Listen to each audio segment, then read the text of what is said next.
ଚାକିରିରୁ ଅବସର ନେବା ସମୟ ହୋଇ ଆସୁଥିବା ବେଳେ ସୁବର୍ଣ୍ଣପୁର ଜିଲ୍ଲା ଖାଦ୍ୟ ଯୋଗାଣ ଓ ଖାଉଟି କଲ୍ୟାଣ ଅଧିକାରୀ ସୁରେଶ ପାଣିଗ୍ରାହୀଙ୍କ ଉପରେ ଆସିଥିଲା ଆୟ ବହିର୍ଭୂତ ସମ୍ପତ୍ତି ଠୁଳ ଅଭିଯୋଗ। ତେଣୁ ସୁବର୍ଣ୍ଣପୁର ଭିଜିଲାନ୍ସ ବିଭାଗ ତାଙ୍କର ସୋନପୁର ସ୍ଥିତ ଭଡ଼ା ଘରେ ଓ କାର୍ଯ୍ୟାଳୟରେ ଚଢ଼ାଉ ଜାରି ରଖିଛି। ଏହି ଚଢ଼ାଉରେ ସୁବର୍ଣ୍ଣପୁର ଭିଜିଲାନ୍ସ ବିଭାଗର ଅଧିକାରୀଙ୍କ ସମେତ ସମ୍ବଲପୁର ଭିଜିଲାନ୍ସ ବିଭାଗର ଅଧିକାରୀମାନେ ମଧ୍ୟ ସାମିଲ ରହିଛନ୍ତି। ତେବେ ଆୟ ବହିର୍ଭୂତ ସମ୍ପତ୍ତି ଠୁଳ ଅଭିଯୋଗରେ ଏହି ଚଢ଼ାଉ ଚାଲିଥିବା ବେଳେ ଉଭୟ ସ୍ଥାନରେ ଭିଜିଲାନ୍ସ ଟିମ୍ ତନାଘନା ଜାରି ରଖିଛି। ଏପରିକି ଖାଦ୍ୟ ଯୋଗାଣ ଓ ଖାଉଟି କଲ୍ୟାଣ ଅଧିକାରୀ ସୁରେଶ ପାଣିଗ୍ରାହୀଙ୍କ 11ଟି ସ୍ଥାନରେ ଚଢ଼ାଉ ଚାଲିଥିବା ସୂଚନା ମିଳିଛି।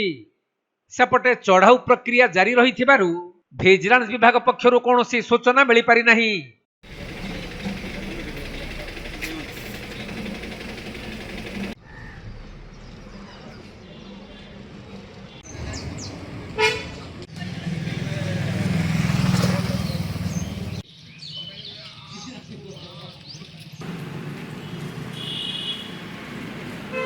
सुवर्णपुर जिला प्रतिनिधि पीताम्बर महापात्र रिपोर्ट कोणार्क लाइव।